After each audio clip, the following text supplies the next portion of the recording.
నర్సంపల్లి ఉన్నత పాఠశాలలో 8వ తరగతి చదువుతున్నాను. నా యొక్క ప్రాజెక్టు పేరు రైతు నేస్తాలు.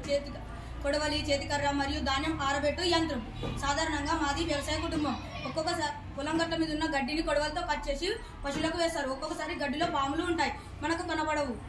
అలాగే కొడవలతో గడ్డిని కట్ చేసేటప్పుడు పాములు మన చేతికి కరిచే అవకాశం ఉంది. దీనికి పరిష్కారంగానే కొడవలికి ఇలా గజ్జలు ఉంచినాను. కొడవలతో గడ్డిని కట్ చేసేటప్పుడు గజ్జల శబ్దానికి పాములు దూరంగా పారిపోతాయి.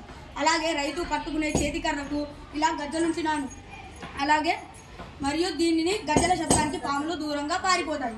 అలాగే మరొక రైతు నేస్తం. ఈ వరి ధాన్యాన్ని తేమపోవడానికి ఎండలో ఆరబోస్తారు. కింది ధాన్యం మీదకి రావడానికి మధ్యలో కాళ్ళతో దున్నుతారు. అలా దున్నడం వలన కాళ్ళ నొప్పులు అయ్యే అవకాశం ఉంది. దీనికి పరిష్కారంగానే నేను ఈ ప్రయోగాన్ని తయారు చేశాను. దీన్ని పట్టుకొని లాగడం వలన కింది వడ్లు మీది వడ్లు కిందికి పోయి ఎలాంటి కష్టం లేకుండా సులభంగా వరి ధాన్యాన్ని ఆరబెట్టుకోవచ్చు. ధన్యవాదములు.